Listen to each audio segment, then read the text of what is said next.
Iran और Israel के बीच तनाव पिछले कई वर्षों से बना हुआ है, लेकिन हाल ही में ये संघर्ष एक पूर्ण युद्ध का रूप ले चुका है। सबसे पहले इजराइल ने ईरान के परमाणु ठिकानों को निशाना बनाकर 10 दिनों तक लगातार हमले किए। ये हमला उस समय हुआ जब पश्चिमी खुफिया एजेंसियों को शक था कि ईरान अपने न्यूक्लियर कार्यक्रम को तेजी से आगे बढ़ा रहा है। ईरान की प्रतिक्रिया। इजराइल के हमलों के जवाब में ईरान ने अपने अत्याधुनिक ड्रोन और हाइपरसोनिक मिसाइलों का इस्तेमाल करते हुए इजराइल के सैन्य और औद्योगिक ठिकानों पर प्रतिशोधात्मक हमले किए। ईरान की इस जवाबी कार्रवाई ने इजराइल को भारी क्षति पहुंचाई। कई सैन्य अड्डे, एयरबेस और तेल संयंत्र नष्ट हो गए। अमेरिका की युद्ध में एंट्री। इस पूरे संघर्ष में अमेरिका ने खुलकर इजराइल का समर्थन किया। हाल ही में अमेरिका ने ईरान के 3 प्रमुख परमाणु स्थलों पर बंकर बस्टर बम गिराकर बड़ा हमला किया।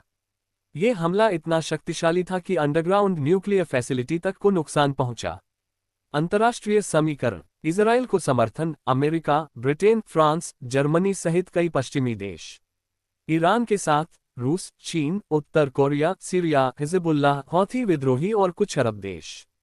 अब यह संघर्ष एक क्षेत्रीय युद्ध से बढ़कर वैश्विक शक्ति टकराव बन चुका है। प्रमुख घटनाएं अब तक। 1. 10 दिन तक इजराइल ने ईरान के न्यूक्लियर ठिकानों पर हमले किए।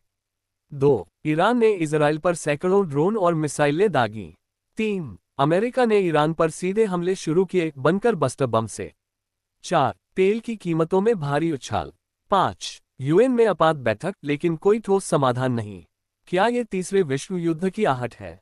विशेषज्ञों के अनुसार अगर यह युद्ध नियंत्रण से बाहर हुआ तो यह एक विश्व युद्ध का रूप ले सकता है। नाटो देशों की भागीदारी, चीन रूस का हस्तक्षेप और परमाणु हथियारों की तैनाती इसे और खतरनाक बना रही है। ईरान की चेतावनी। ईरानी लीडरशिप ने अमेरिका को चेतावनी दी है कि अब अमेरिका खुद को सुरक्षित न समझे। युद्ध का जवाब युद्ध से मिलेगा।